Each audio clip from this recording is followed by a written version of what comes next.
Welcome to the Pro Se Divorce Podcast, where you can learn how to turn mediocre mediations into major successes. My name is Tom Davis, and I'm a certified professional divorce mediator in Denver, Colorado. I've helped thousands of clients over the past 2 decades reach success rates and outcomes that are significantly higher than what is typical. In each episode, I will share valuable insights, practical skills, and tools you can utilize right away to improve your mediation outcomes. And I'll serve as your guide through the potentially confusing process of divorce. Better days are coming, starting now. Welcome. This is tip 1 in our series, our 10-tip series. This one's about clarifying goals with my proprietary outside-in method of assessing and reframing mediation goals for success. If you have good clarity on what's important to you, your success in mediation can be a reality. Today's topic is about getting clarity on your internal goals versus your external goals. Couples who do not work this out at all or work it out incorrectly will have more difficulty in the negotiations, and the mediations can even be completely compromised. So let's define things a bit more. An internal goal is tethered to an internal value, and an external goal is tethered directly to something in the physical world. Confusing these two can lead to limited outcomes and rapidly ramp up the potential for unnecessary conflict. So let's spend a little time with each to get a little better understanding of the difference. Let's start with external goals, as this is where most people naturally think of outcomes and how I normally start with folks in a mediation when they come in. Examples of external goals could be, I want to keep the marital home. I am not paying any spousal maintenance. I'm getting 50-50 parenting time, or I'm leaving the mediation. Okay, sometimes parties justify these external goals by attaching them to internal goals to legitimize them. Some examples of that might sound like, I need to keep our marital home because I want to provide stability for the children. Or I'm not paying any spousal maintenance because it's not fair. Or I'm getting 50-50 parenting time since I'm just as important to you, to them. The problem with framing your goals around external things is that it removes flexibility in the solutions and reduces the outcomes to more of a win-lose option where only one of you can realistically achieve that goal. One of you is going to get the marital home and one of you is not, for example. You will either pay or not pay spousal maintenance, and you will either get 50-50 parenting time or you won't. This converts the topic into a limited resource, and that's worth fighting for. You can analyze your goals using my proprietary outside-in method to shift the negotiation in a more beneficial direction. Outside-in is the word outside for external goals and inside for internal goals.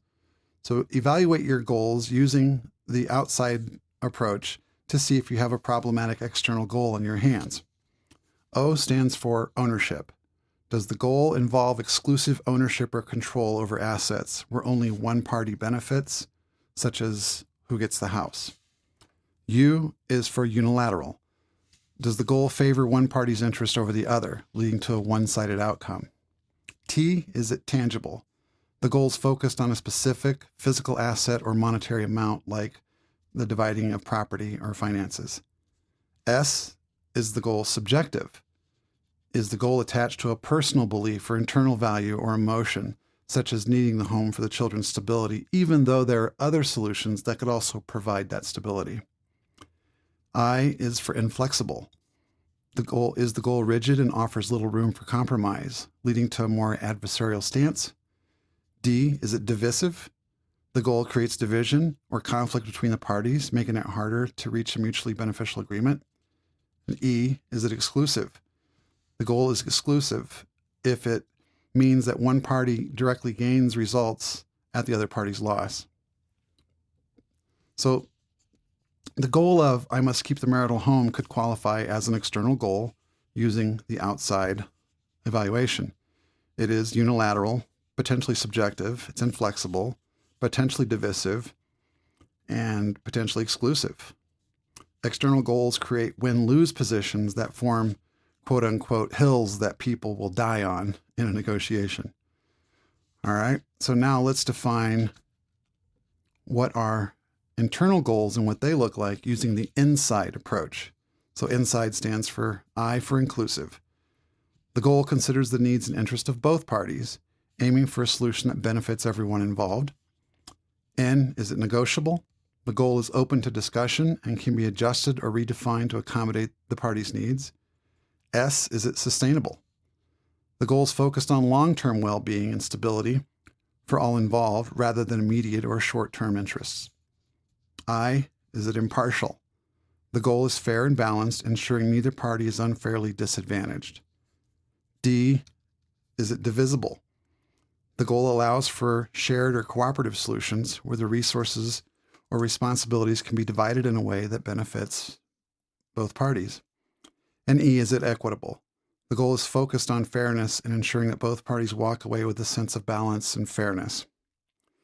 So an internal goal might sound something like, I want to share the equity in our home fairly, and I want us both to have a reasonable home for us to raise our children in.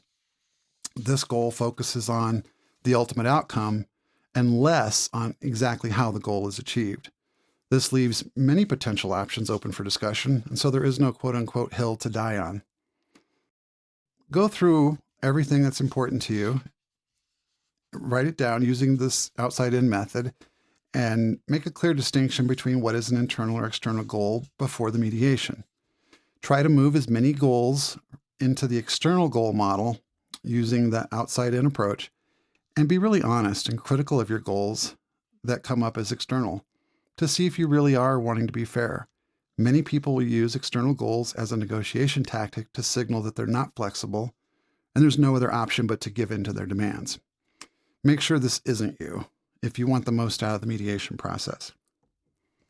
Let's look at an example of using the outside-in method to shift a goal that starts out as an external goal and move it to the internal goal category. The kids need stability, so I need the home since I was the primary caregiver, and it would limit the disruption to the children. Okay, that one's packed with a bunch of outside characteristics. This could be unpacked as the following core concerns. I'm concerned about the children's stability.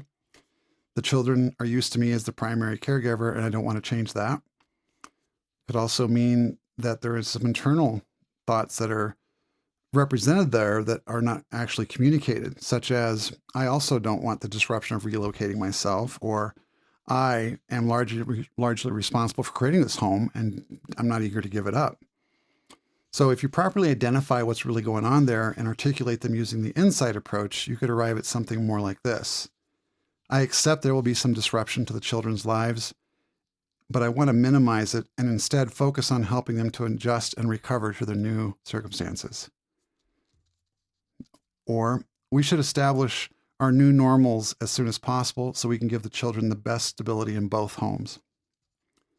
Or our children should see both of their parents doing well, not just one of us. Or in the past, I know I was the primary caregiver and you were the primary breadwinner, and that both of us might need to adjust since our roles are changing. And one of the ways that I always evaluate things is, how does it sound if you flip it around, right? So if you and I use this process for everything in life, essentially. If I'm confronted with an ideology or a offer or, something like that, and I'm trying to figure out, is it good? I flip it around and say, does it work the other way? And if it does, then it's really worth exploring. But as soon as I flip it around, it becomes insanely unfair to you, then I know it was unfair to me as well. And so this is one of the characteristics built into the outside-in method. And does it sound tough to do? You bet it is. This is why if you don't get yourself clarified and positioned before you go to the mediation, it can cost you. And it can be really next to impossible to perform these things in a live negotiation. Without a plan of action, you'll most likely just plant your flag on the hill and fight for it. And then this is based on the thousands of disputants that precede you anyway. I'm not saying that's what you'll do, but that's just what people do. And so your negotiations can quickly be reduced to fighting for exclusive options that leave no room for success. That will escalate the conflict, create more emotional wounds for yourself and your children. So to help you work through this, I'm sharing here my proprietary outside-in method of mediation goal assessment and reframing for success. I put it in a worksheet, and it's available for download from my website. In the show notes, you'll see the link for that. If you need help framing up your goals before mediation, this is a great use of the private caucus with the mediator. And the mediator can help you better position and reframe those for a better class of success and a better chance of success. After you've clarified, refined, and you feel pretty good about your goals, you might want to then prioritize them, because you can't most likely get everything you want. Mediation's about compromise, and typically there's not enough options for everybody to get everything that they wanted. So you have to prioritize. So you may want to assign arbitrary priorities to your internal goals, because you may have to make a choice at some point.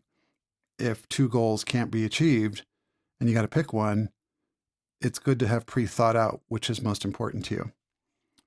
It's a good way to center yourself before you negotiate, to provide for what's going to be more important to you in 5 or 10 years. Usually, healthier children win out over who gets the house or the whatever in the short run. The kids usually win out in the long run if you care about their futures. It also prepares you mentally that you may not get everything, and sets your expectations for compromise, so that while you may not get everything, you can hope to get more of what is important to you by focusing on the things that are of a higher priority. And if you have to give something up, give it up from items that are lower on your priority than ones that are higher. There was a client of mine who many years ago demanded that she keep the house, which was quite large, for herself and their 2 young children. Her rationale was partially rooted in that she was the primary caregiver and did not have the career. This meant that she didn't believe that it was right to begin any type of vocational training and starting to, put in the long hours of trying to secure employment and advance herself, as it meant their children would be in daycare while she, quote, worked her ass off, just so she could not be with her children. This required a very significant amount of spousal maintenance in order to support this, and she had used mostly external goals as her strategy. The husband was struggling with this and this approach, and the parties were nearly at an impasse, and it was headed to court.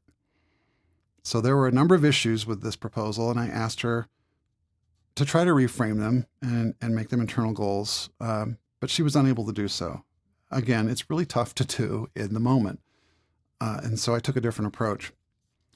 So I asked her, let's say you get everything you want.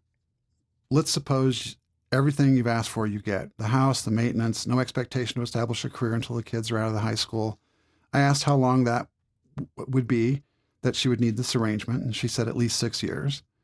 I then asked her to describe on year 7 how she planned to begin to establish and secure a sustainable career that paid the near $15,000 a month pre-tax amount that was needed to support her living expenses, which the house was a healthy portion of it. She didn't really understand, how that was going to happen just yet, but she'd quote unquote figure it out. Fair enough. I pointed out that spousal maintenance was only expected to last for another 4 years from that time, and then she would have to do all this with no child support or spousal maintenance, and all the responsibility would hit her all at once, because kids are grown, they age out of child support. The maintenance ran out around 4 years after that. So at that point, she would have no financial aid, not be in a place where she has secured sustainable and sizable employment, and she could find herself at the age of 54 with no support, possibly home foreclosed on, with no solid means or a plan of income, no means of supporting herself. And if the hopes of remarrying another suitor to support her failed, she'd be in a real mess. It's a little dramatic, but it is not unrealistic, and it is very irresponsible to not consider. I said there's also risk in placing the sole or the majority of the responsibility for your own survival on another person, in this case, her husband, who could meet with an unfortunate suicide where life insurance wouldn't pay. A scenario, dramatic, you may say, but ripped from the pages of reality more often than most people know. Instead, I inquired, what if you reduced your standard of living voluntarily, sold the current home, and each purchased more affordable homes, and the additional spousal maintenance could be applied to education or starting a business instead of spent on standard of living? Then your long-term risk could be reduced, your stress level would be reduced, your future self would be much more provided for.